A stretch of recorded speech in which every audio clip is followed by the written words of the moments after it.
wanna be free of this heart. Je vais parler un petit peu des restrictions alimentaires. Feel your arms around me. I need you more, need you here, more than I would like. Compenser un écart. Let's forget about tomorrow. Yeah, should I hide away forever?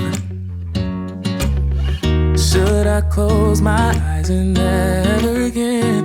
Hello tout le monde, j'espère que vous allez bien. Donc comme vous l'avez vu dans le titre de la vidéo, ça sera une vidéo où je vais parler un petit peu des restrictions alimentaires. Vous êtes beaucoup sur Instagram à me demander des conseils par rapport à ça parce que vous pensez énormément à la nourriture et vous avez peur de manger plein de choses, vous restreignez beaucoup et donc forcément vous ne vous sentez pas épanoui dans votre alimentation. Donc moi je suis passée par là, par la restriction alimentaire. Donc j'ai noté dans un carnet 9 signes différents qui montrent que vous vous restreignez. En fait, en fonction du nombre de signes que vous présentez, vous vous restreignez plus ou moins. Donc si vous présentez tous les signes par exemple, c'est que vous vous restreignez énormément et donc vous ne pouvez pas vous épanouir avec votre alimentation. Vous allez ressentir de la frustration et ensuite c'est un cercle vicieux. C'est compliqué d'atteindre ses objectifs parce que on a tendance à pas manger assez ou alors va y avoir des moments où on va beaucoup trop manger justement pour compenser un peu cette frustration. Donc voilà de quoi on va parler dans la vidéo. En tout cas, si vous souhaitez soutenir ma chaîne et mon travail, n'oubliez pas de liker la vidéo, de mettre un commentaire et de vous abonner, ça me ferait trop plaisir. You never ever scared of the dark, so why am I the one who cries? I'm so afraid to be left behind. I think about you a lot. It's almost like I can't stop. Can't stop. Yeah, yeah. You never lose an argument, so I've been trying hard to pretend that I'm okay. It's just a phase, and everything is going just great. I think about you a lot. It's almost like I can't stop. Can't stop. Alors il n'y a pas forcément d'ordre dans les signes que je vais citer, c'est vraiment des trucs que j'ai notés comme ça en me rappelant un petit peu comment je gérais mon alimentation avant lorsque je me restreignais. Donc premier signe auquel j'ai pensé forcément, c'est que tu as tendance à t'interdire ou à limiter très fortement certains aliments que tu vas juger mauvais, malsains, mauvais pour la santé ou aliments qui font grossir, etc. Je vais prendre un exemple qui me parle. J'adore le chocolat, sauf que avant, quand je me restreignais, je ne consommais que du chocolat noir le plus fort possible et jamais de chocolat au lait, alors que au fond, je préfère largement le chocolat au lait que le chocolat noir. Et d'ailleurs, vous avez vu que ce matin, j'ai mis du chocolat au lait dans mon assiette parce que j'avais envie de ça ce matin. Je précise qu'aujourd'hui, je ne me restreins absolument plus avec la nourriture. Je suis totalement en paix avec la nourriture et je suis totalement épanouie dans mon alimentation. Je mange à ma faim, je ne me restreins pas et vraiment, je mange les aliments que j'ai envie de manger et je mets pas les aliments dans des cases, c'est-à-dire que pour moi, il n'y a pas d'aliments sains, il n'y a pas d'aliments malsains, je mange de tout. Deuxième signe, quand tu sors, quand tu manges à l'extérieur, au restaurant, tu as tendance à choisir l'option la plus saine même si tu as envie d'autre chose. Exemple, tu vas prendre une salade ou un plat à base de légumes, etc. alors qu'à côté, en fait, tu as très envie d'un burger ou d'une pizza. Et troisième signe, un petit peu similaire, quand tu vas manger chez ta famille ou chez des amis, même parfois au restaurant, tu vas emmener ta propre nourriture pour pas faire d'écart à ton alimentation, pour pas culpabiliser, par peur de grossir en mangeant quelque chose d'un peu plus riche que tu as l'habitude de faire, la peur aussi de ne pas contrôler, la peur de ne pas savoir combien de calories il y a dans ton assiette par exemple. Et bien ça peut pousser effectivement à devoir emmener sa propre nourriture, son propre tupperware lorsqu'on va manger à l'extérieur. Donc voilà, là je vous ai présenté les 3 premiers signes auxquels j'ai pensé, je vais vous en donner 6 autres au cours de la vidéo. Mais avant ça, j'avais quelque chose de trop cool à vous présenter. Alors, j'ai un nouveau partenaire. J'ai reçu un énorme colis et donc c'est un partenaire que vous verrez de temps en temps dans mes vidéos YouTube et sur Instagram. Je suis trop contente de collaborer avec eux. c'est Casidomi. Et donc Casidomi, c'est une épicerie bio en ligne dans laquelle vous pouvez retrouver une très large gamme de produits bio, que ce soit alimentaires ou cosmétiques ou produits ménagers. Donc en général, ce sont des produits un petit peu plus éthiques, un petit peu plus écolo. Et l'objectif de Casidomi, c'est de rendre abordable ce genre de produits qui en général sont plus chers. Donc ce sont des produits qu'on trouve en épicerie bio quand vous allez faire vos courses bio, c'est les mêmes que vous allez retrouver sur le site de Casidomi et vous avez la possibilité de les avoir moins chers qu'en épicerie bio classique, donc ça c'est pas mal. Donc comment ça marche? En fait vous prenez un abonnement annuel qui vous permet d'obtenir les produits moins chers. C'est un très bon plan et si vous souhaitez prendre un abonnement pour faire vos courses sur Casidomi, j'ai un code promo qui vous permet d'avoir l'abonnement à 60 € au lieu de 80 €. C'est un abonnement annuel, donc vous payez une fois dans l'année et bien sûr vous pouvez résilier votre abonnement quand vous voulez. Et du coup je vais vous faire un petit unboxing de ce que j'ai pris. Tout d'abord j'ai pris des pâtes, c'est pas des pâtes à base de blé, je crois que c'est des pâtes à base de farine de riz, je l'ai jamais goûté donc on va tester ça. Je pense que je vais essayer les violettes ce midi. Ce sont des pâtes à base de riz et de poudre de betterave, voilà ce qui explique la couleur violette. Donc voilà, ça peut être fun de changer un petit peu. Toujours en parlant de pâtes, j'ai pris des feuilles de lasagne. Bien sûr, j'ai pris des tablettes de chocolat. Donc j'ai pris chocolat noir 72% et chocolat noir au sel. Ça c'est trop bon. J'ai encore pris des pâtes, toujours à base de riz. Ensuite j'ai pris un granola au chocolat vegan. Ça a l'air très bon. De l'Omegazio. Alors je sais plus trop ce que c'est exactement. Ah, c'est un mélange de graines toastées riches en oméga 3. Donc il y a du lin, du chanvre, courge et noix avec du sel. Et en fait ça sert à assaisonner ces plats tout en permettant de consommer des oméga 3. Voilà, les oméga 3 c'est pas si facile que ça à trouver. Donc je testerai ça, je mettrai ça peut-être dans mes salades. Ah yes! Ensuite, nous avons un mélange pour faire un fondant au chocolat. Je sais pas si je vais me faire ça aujourd'hui. J'ai presque plus de purée de noix de cajou, donc bien sûr que j'en ai acheté. Donc là, c'est la marque Casidomi. Ensuite, j'ai pris de l'huile de lin. Ça fait un moment que je veux tester parce que je sais que c'est une huile très riche en oméga 3. Et donc ça, c'est idéal par exemple pour assaisonner ces salades. Donc maintenant, quand je ferai des salades, je pense que je mettrai une cuillère à soupe d'huile de lin. Je sais pas quel goût ça a, mais on verra bien. Et ensuite, j'ai pris condiment pour le riz à sushi. C'est un mélange de vinaigre de riz et de sauce soja. Donc quand je voudrais faire des plats un peu à la japonaise, j'utiliserai ça. Et j'ai également pris un cosmétique. J'ai plus d'après-shampoing, donc j'ai pris ça. Ils ont plein de cosmétiques bio qui ont une composition très propre pour le corps, les cheveux, donc je suis très contente. C'est pas le genre de produit qu'on trouve en supermarché. En tout cas moi mes produits pour les cheveux je les achète pas du tout en supermarché, je prends vraiment des produits avec une composition propre, sans silicone, sans parabènes, etc. Bien sûr je vous mets le lien de tous les produits que je viens de vous montrer en description si jamais ça vous intéresse. Bon et bien ce petit unboxing étant terminé, je vous retrouve pour le repas de ce midi.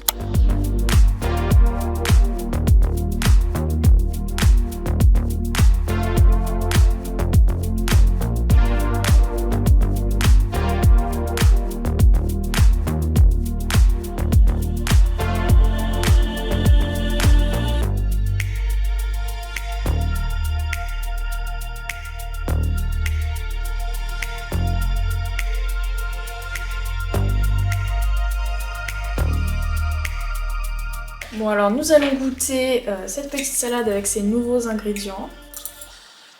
Alors les pâtes, elles ont un goût de pâte normal, même si c'est à base de riz. C'est pas mal tout ça, ça se mélange bien. Bah écoutez, c'est très bon. Je valide, je vais m'installer, manger ça et je vous retrouve juste après. Mon petit dessert un peu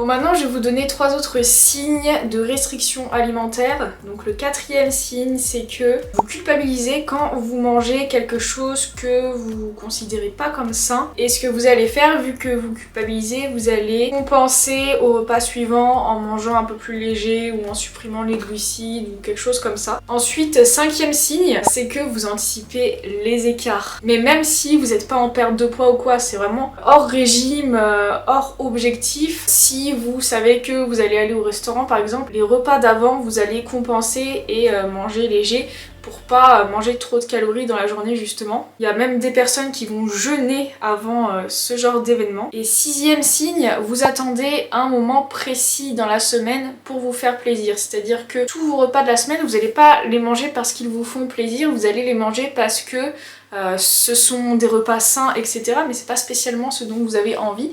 Et en fait, vous attendez le vendredi soir ou le samedi soir, par exemple, pour manger un repas qui vous fait vraiment envie. Donc ça peut être un repas au restaurant ou simplement commander une pizza ou faire des pâtes bolo, j'en sais rien. Ou ne vous faites plaisir qu'une seule fois dans la semaine. Et donc ça c'est un peu le concept du cheat meal que je n'aime pas trop. Voilà, donc si vous faites un cheat meal et que le reste du temps tout est parfait, eh bien c'est un signe que vous vous restreignez. Bon, du coup là je vais aller bosser. Ensuite je vous retrouve pour le training. Ça sera un training haut du corps. Et après ça, je vous donnerai 3 autres signes de restriction alimentaire.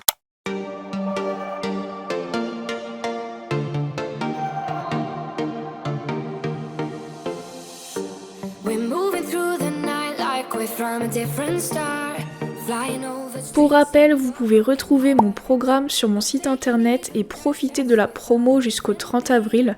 D'ailleurs, vu qu'on parle de restrictions, j'insiste sur le fait qu'il n'y a aucune restriction dans ce programme. L'idée, c'est vraiment d'être bienveillante envers soi-même.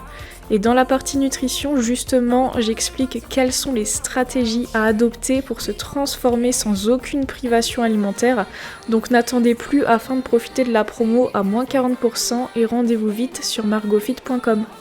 Pour le goûter, j'ai trop envie de tester ça que j'ai eu dans ma commande Casidomi, la préparation pour fondant au chocolat. J'ai jamais fait de gâteau avec la préparation déjà prête, donc on va tester ça. C'est parti.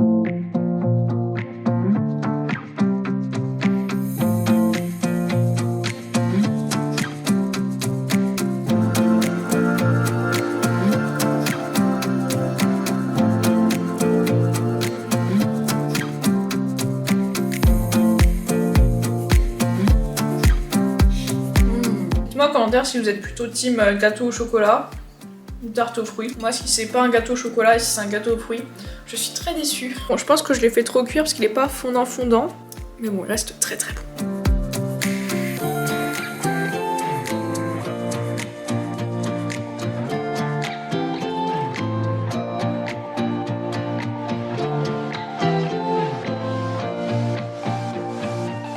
Après cette pause goûter et jeu d'échecs, je vais vous dire 3 autres signes qui peuvent montrer que vous êtes dans la restriction alimentaire. Du coup, par rapport au sport, en fait, votre pratique sportive sert principalement à compenser un écart lorsque vous avez mangé un truc un peu plus calorique, ou alors pour vous autoriser à manger. Il y en a beaucoup, en général c'est quand on souffre d'anorexie, qui pensent ne pas mériter de manger si elles ne font pas de sport. Faut bien comprendre que votre corps, même si vous ne bougez pas, il a besoin d'énergie parce que à l'intérieur, c'est toute une machine en fait. Il y a plein d'organes à faire fonctionner. Faut que votre cœur bat, faut que votre cerveau fonctionne, faut que vos poumons vous permettent de respirer, faut que l'oxygène puisse circuler dans votre sang. Votre cœur bat pour faire circuler justement le sang et donc fournir de l'oxygène à vos cellules. Également, lorsque vous mangez, il faut de l'énergie pour digérer. Il faut également que les nutriments puissent passer dans le sang. Il faut que votre système immunitaire ait l'énergie également pour fonctionner. Si vous ne mangez pas, vous aurez des chances de tomber malade et que ça finisse mal quoi. Donc même si vous ne faites pas de sport, votre corps a besoin de calories, donc vous n'avez pas besoin de mériter vos repas. Vous voyez ce que je veux dire ? Il faut que votre corps puisse fonctionner même si vous ne faites pas de sport. Il y a tout ce qui se passe à l'intérieur qui a besoin d'être alimenté. Autre signe, la balance. Par exemple, vous êtes quelqu'un qui se pèse très souvent, par exemple tous les jours, et en fonction du chiffre que la balance va indiquer, cela va influencer le comportement alimentaire que vous aurez dans la journée. Par exemple, si vous avez perdu quelques grammes, vous vous autoriserez un petit peu plus de nourriture, alors que si au contraire vous avez pris quelques grammes, et bien là vous allez vous restreindre pour perdre ces grammes. Et dans ces cas-là, c'est que c'est votre balance en fait qui vous dicte comment vous devez manger, mais c'est pas comme ça que ça doit se passer. Il faut bien comprendre que le poids il fluctue au fil des jours et même au fil des mois en fonction également de la phase du cycle menstruel dans lequel on se trouve quand on est une femme. En général, à la fin du cycle, on pèse plus lourd qu'en début de cycle, et en fonction de ce qu'on a mangé, de ce qu'on a bu, etc., eh bien, on peut avoir 500 grammes, 1 kg d'écart en fonction des jours, et c'est tout à fait normal parce que à l'intérieur, c'est dynamique. Vous n'êtes pas une machine en métal, hein, vous êtes de la matière organique avec plein de réactions chimiques qui se passent dans votre corps, donc c'est normal que ça bouge. Et dernier point qui est extrêmement courant dans le monde du fitness et chez les influenceuses fitness et alimentation, et moi c'est vraiment un point qui me gêne un petit peu, c'est le fait de healthifier, rendre plus saines des recettes et trouver des alternatives. Et ça, même si au fond la personne préfère les recettes classiques. Par exemple là, mon gâteau au chocolat, il y avait quoi dedans? Il y avait déjà la préparation, c'est de la farine et du sucre, hein. Et j'ai également mis pas mal de beurre parce que dans un fondant au chocolat, faut du beurre. Enfin dans la recette classique en tout cas il y a beaucoup de beurre, certes. Et si vous cherchez tout le temps à rendre plus sain, à remplacer le beurre par autre chose ou le sucre par autre chose, et qu'au fond de vous, vous préférez la recette classique, eh bien il est fort probable que vous soyez également dans la restriction alimentaire.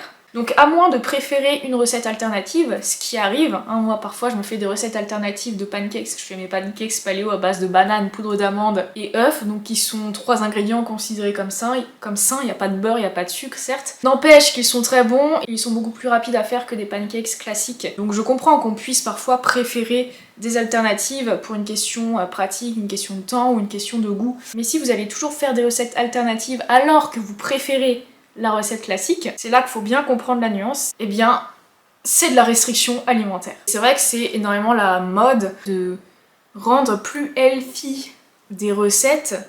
Moi ça m'énerve. Ça m'énerve parce que ça contribue à diaboliser les aliments, et même si les personnes qui font ça se disent contre la restriction, le fait qu'il faut pas se priver, qu'il faut manger de tout, etc., au fond, elles-mêmes, elles montrent un signe de restriction alimentaire. Et ensuite les gens vont croire que c'est mauvais de manger des gâteaux avec du beurre. En fait ça dépend du contexte, si on se nourrit que de ça, oui c'est pas ouf, mais si on en mange de temps en temps, ça va pas vous tuer et c'est absolument pas nocif pour vous. Donc je pourrais parler très longtemps de ce point là, mais je pense que la vidéo va être assez longue comme ça, donc bien je vous dis à tout à l'heure pour le dîner.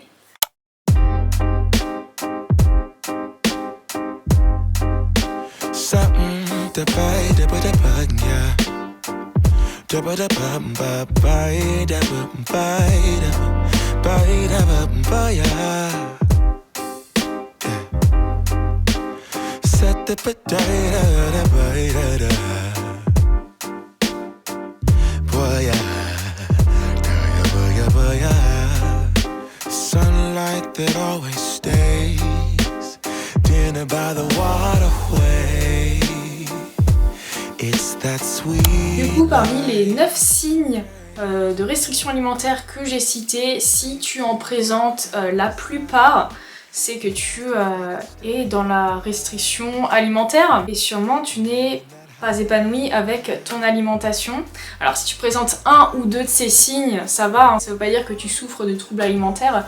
De toute façon dans la vie, on a toujours plusieurs choses sur lesquelles on aime un peu garder le contrôle, et c'est ok, y a pas de souci tant que ça nous bouffe pas la vie et que ça ne détériore pas notre bonheur, notre qualité de vie, etc. Par contre, si vous présentez la plupart de ces signes, fort à parier que vous sentez qu'il y a un souci dans votre alimentation, vous sentez que vous n'êtes pas épanoui, vous sentez peut-être coincé avec l'alimentation, vous vous sentez pas libre, et c'est normal, et c'est tout à fait normal. Et en fait, il n'y a pas besoin d'être au régime pour présenter ces restrictions, il y en a en fait, c'est leur mode de vie de se restreindre autant, parce que ces personnes vont diaboliser des aliments et vont être persuadées que manger du chocolat au lait, ça va leur donner le diabète par exemple, alors que c'est pas vraiment comme ça que ça marche. Ou alors des personnes qui vont se restreindre comme ça, parce que c'est la balance qui va dicter leur vie, et ce sont des personnes qui ont extrêmement peur de prendre du poids, donc qui vont se restreindre à fond parce qu'elles paniquent au moindre gramme pris. Autre chose, c'est qu'il y a aussi beaucoup de gens qui pensent qu'il faut faire énormément de sacrifices pour atteindre ses objectifs. Mais non, pas du tout. Il faut que l'atteinte de vos objectifs déjà soit faisable, et il faut pas que ça détériore votre vie, que ce soit votre vie sociale, votre santé, votre épanouissement personnel. Vous n'avez pas à sacrifier ça. Vous pouvez très bien avoir un corps harmonieux, musclé, tonique, dessiné, tout ça c'est la même chose, sans faire tous les sacrifices que j'ai cités. Vous n'êtes pas obligé de supprimer des aliments, vous pouvez très bien vous faire plaisir tous les jours, vous n'avez pas besoin d'attendre le vendredi soir ou le samedi soir pour vous faire plaisir. Vous n'êtes pas obligé de manger fade toute la journée, vous pouvez très bien, lorsque l'occasion se présente, aller au restaurant ou manger avec votre famille et manger un peu plus que d'habitude, c'est ok.